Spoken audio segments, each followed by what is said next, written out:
National film awards ఈరోజే announce చేశారు evening 6 o'clockకి. So పెద్ద పెద్ద యాక్టర్స్ అందరికి వచ్చే అవార్డ్స్ వచ్చిన వాళ్ళందరికీ కంగ్రాచులేషన్స్. అండ్ నేను ఈ వీడియోలో ఏమేమి డిస్కస్ చేయబోతున్నా అంటే ఎవరెవరికైతే అవార్డ్స్ వచ్చినాయో కానీ డిజర్వింగ్ ఎవరు అన్నది మాత్రమే నేను మాట్లాడబోతున్నాను. ఎందుకంటే ఈరోజు మొత్తం అసలు ఏమైందంటే నేను అవార్డ్స్లో లిస్టులు చూసినప్పుడల్లా మొత్తం బాలీవుడ్ ఫేవర్గా ఉంది, కానీ లైక్ యాక్టింగ్ పరంగా లేకపోతే మూవీకి ఉన్న రెప్యుటేషన్ ప్రకారం అయితే అస్సలు పోలేదు. చాలా మూవీస్కి ఈజీగా ఉన్నాయి వాల్యూ, లైక్ ఆ మూవీ గెలిచేటట్టు, కానీ ఆ మూవీస్కి ఇవ్వకుండా వేరే మూవీస్కి ఇచ్చారు. అసలు జ్యూరీ ఏ ప్రకారం అవార్డ్స్ విన్నింగ్ లిస్ట్ని వదులుతుందో నాకైతే అర్థం కావట్లేదు. లైక్ వాళ్ళు ఏమేమి బయాస్ పెట్టుకుంటారు అంటే సీక్వెల్స్కి అని అంటారు కొంతమంది ఏమో, కానీ నేను గూగుల్ చేస్తే సీక్వెల్ మూవీస్ కూడా ఇచ్చేట్టు ఉంటుంది, కానీ మోస్ట్ ఆఫ్ ద మూవీస్కి ఎప్పుడు ఇవ్వలేదని చెప్తున్నారు. అంటే is it some kind of joke? నాకు అర్థం కావట్లేదు. అంటే చాలా వరకు వీళ్ళు ఎంత హార్డ్ వర్క్ చేస్తారు, ప్రతి మూవీకి ప్రతి హీరో, ప్రతి డైరెక్టర్, ప్రతి టెక్నీషియన్ చాలా అంటే చాలా కష్టపడతారు, కానీ ఇది అన్ఫేర్ అనిపిస్తుంది నాకైతే. మీరు ఏమనుకుంటారో చెప్పండి కామెంట్లో. So welcome back to my channel cinema addicts. ఈరోజు మనం ఏం మాట్లాడబోతున్నాం అంటే నేషనల్ అవార్డ్స్ గురించి మాట్లాడబోతున్నాం. సో ఫస్ట్లీ నేషనల్ అవార్డ్స్లో బెస్ట్ యాక్టర్ ఎవరికి వచ్చిందంటే బ్రహ్మయుగం మూవీలో మమ్ముటి గారికి. ఈయనైతే 110% డిజర్వింగ్ కూడా, పక్కా ఈయనకైతే అవార్డు రావాల్సిందే. ఈయనకు రాకపోతే నేనైతే ఫీల్ అవుతుండే, కానీ ఈడేమైందంటే చందు ఛాంపియన్లో కార్తిక్ ఆర్యన్ గారికి ఇచ్చారు. అదైతే పక్కా అన్ఫేర్ బ్రో. అసలు ఈయన డిజర్వింగే కాదు నా దృష్టిలో అయితే. నేను ఈ మూవీ థియేటర్లో చూసిన, నాకు మూవీ ఎంత నచ్చినా కూడా ఆయన డిజర్వింగ్ అనిపించలేదు. ఎందుకంటే మహారాజా మూవీ కూడా ఉంది, దాంట్లో విజయ్ సేతుపతి గారు చాలా అంటే చాలా గ్రేట్ యాక్టింగ్ చేశారు. సత్యం సుందరం మూవీలో కూడా మీ అందరూ చూసినట్టు కార్తిక్ గారు చాలా అంటే చాలా బాగా యాక్టింగ్ చేశారు, కానీ వీళ్ళు ఎవరికి చేయలేదు. అండ్ కల్కి మూవీలో ప్రభాస్ గారు అయితే ఇంకా క్రేజీ యాక్టింగ్ ఉండే. చందు ఛాంపియన్లో కార్తిక్ ఆర్యన్ కన్నా ప్రభాస్ గారు యాక్టింగ్ చాలా బాగుంటుంది, కానీ నన్ను ఇగ్నోర్ చేశారు. ఇంకా పుష్ప 2లో అయితే మనకు అందరూ చేసినట్టు అల్లు అర్జున్ గారు క్రేజ్ యాక్టింగ్ చేశారు, కానీ నన్ను కూడా ఇగ్నోర్ చేశారు. సో ఎవరికి వచ్చింటే బాగుండు బెస్ట్ యాక్ట్రెస్. సో బెస్ట్ యాక్ట్రెస్లో యామి గౌతమ్ గారికి ఇచ్చారు ఆర్టికల్ 370 మూవీకి. కానీ అసలు ఆర్టికల్ 370 మూవీలో అంత క్రేజ్ యాక్టింగ్ అయితే నాకైతే ఏమనిపించలేదు మూవీ చూసినప్పుడు. కానీ అమరన్ మూవీలో సాయి పల్లవి గారు అయితే క్రేజ్ యాక్టింగ్ చేశారు. నేను తనే 1010% గెలుస్తుంది అనుకున్నా, నా షార్ట్ వీడియోలో కూడా చెప్పాను. నెక్స్ట్ కేటగిరీ వచ్చేసి బెస్ట్ ఫిల్మ్ అవార్డు బ్రో. ఇది వచ్చేసి ఆర్టికల్ 370 మూవీకి వచ్చింది. యామి గౌతమ్ గారు ఇంకా ప్రియమణి గారు నటించిన మూవీకి. ఈ మూవీకి ఎలా బెస్ట్ అవార్డు వచ్చారో నాకైతే అర్థం కావట్లేదు. బెస్ట్ ఫిల్మ్ అవార్డు ఇండియాలో ఇంకా చాలా మంచి మూవీస్ వచ్చాయి, కానీ ఈ మూవీకి ఎందుకు ఇచ్చారు నాకైతే అర్థం కావట్లేదు. One of the worst decision by jury అనుకుంటున్నాను నేనైతే. మూవీకి ఎందుకు వచ్చిందంటే అవార్డు నా తెలిసిన వరకు అయితే మూవీ దేనికి సంబంధం అంటే ఆర్టికల్ కదా. సో ఆర్టికల్ లాంచ్ చేసింది ఎవరు? గవర్నమెంట్. సో గవర్నమెంట్కి సంబంధించిన మూవీ తీశారు కాబట్టి మోస్ట్ ప్రాబబ్లీ దానికోసమని ఇచ్చారు. ఎందుకంటే వాళ్ళ రిలేటెడ్ మూవీ తీశారు కాబట్టి వాళ్ళు ప్రమోషన్ చేసుకుంటారు వాళ్ళు దానికి.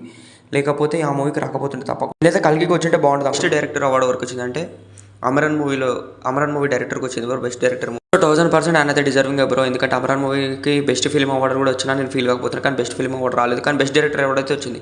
అసలు బెస్ట్ డైరెక్టర్ అవార్డు వచ్చింది అంటే లైక్ తను డైరెక్ట్ చేసినట్టే కదా, లైక్ తన స్టోరీ నచ్చింది, తన డైరెక్షన్ వస్తానే కదా బెస్ట్ డైరెక్టర్ వస్తారు. కానీ తన బెస్ట్ ఫిల్మ్ మాత్రం తనది రాలేదు, వేరేది వచ్చింది. సో ఇదంతా చూస్తుంటే అయితే నాకైతే బాలీవుడ్ పాలిటిక్స్ అనిపిస్తుంది బ్రో. సౌత్ని అయితే తొక్కేస్తారు, బాలీవుడ్ వాళ్ళని లేపుకుంటారు. కార్తిక్ ఆర్యన్ లైక్ తనైతే పక్కా 1010% not at all genuine candidate. Like తను గెలవకపోవడమే బెస్ట్ నా దృష్టిలో అయితే. తను ఏమంత ట్రాన్స్ఫర్మేషన్ అవన్నీ అంత క్రేజ్ అయితే ఏం లేవు. అండ్ యామి గౌతమ్ యాక్టింగ్ అయితే నార్మల్ ఉంటుంది బ్రో. వీళ్ళ మూవీలలో ప్రతి దాంట్లో ఉంటుంది, గన్ పట్టుకుంటారు, ఫైర్ చేస్తారు, లేకపోతే అక్కడ దుంకుతారు, ఇక్కడ దుంకుతారు, ఏదో ఒకటి చేస్తారు. సోది అంతే, అదే స్టోరీ ఉంటుంది. మన వాళ్ళు లార్జర్ దెన్ లైఫ్ మూవీలు తీస్తుంటే వాళ్ళేమో ఏదేదో తీస్తారు సోది. అసలు వాళ్ళ మూవీలు బాగుంటే మన మూవీలు ఎందుకు చూస్తారు అందరూ? 70 మూవీలు మన మూవీలు అక్కడ చాలా కలెక్ట్ చేస్తున్నారు మన ఇండస్ట్రీ కన్నా. సో అసలు వాళ్ళ జ్యూరీ అయితే పక్కా మనం కన్సిడరేషన్లో తీసుకోవట్లేదు. ఇది చాలా చాలా తప్పు నా దృష్టిలో అయితే. మీరు ఏమనుకున్నారో కామెంట్లో చెప్పండి. నాకైతే ఇది అన్ఫేర్ అనిపిస్తుంది బ్రో. అంటే అవార్డ్స్ గెలిచిన వాళ్ళు అందరూ లైక్ 110% వాళ్ళు విన్ కావడం ఇస్ నాకు హ్యాపీ. వాళ్ళు గెలిచినందుకు హ్యాపీగా ఉన్నా నేను. వాళ్ళు డిజర్వింగ్ కూడా ఉండొచ్చు, కానీ కొన్ని సెక్టార్స్లో వాళ్ళు డిజర్వింగ్ కాదు, కానీ వాళ్ళకి అయినా కూడా ఫోర్స్ఫుల్గా ఇచ్చినట్టు అనిపిస్తుంది. అసలు ఎక్కడైనా national hero award, best actor అవార్డుకి షేరింగ్ ఎందుకు బ్రో? అసలు షేరింగ్ ఎందుకు? మమ్ముటి గారు డైరెక్ట్ ఇచ్చాల్సింది. మమ్ముటి గారికి వీఆర్ హ్యాపీ మమ్ముటి గెట్, ఎందుకంటే అంత సీనియర్ యాక్టర్, అంత మంచి యాక్టింగ్ చేశారు. ఆ ఏజ్లో కూడా అంత యాక్టింగ్ చేయడం అయితే నా దృష్టిలో ఎవరు చేయలేరు బ్రో, ఆయన మాత్రమే చేశారు. సో క్రేజీ అంటే క్రేజీ.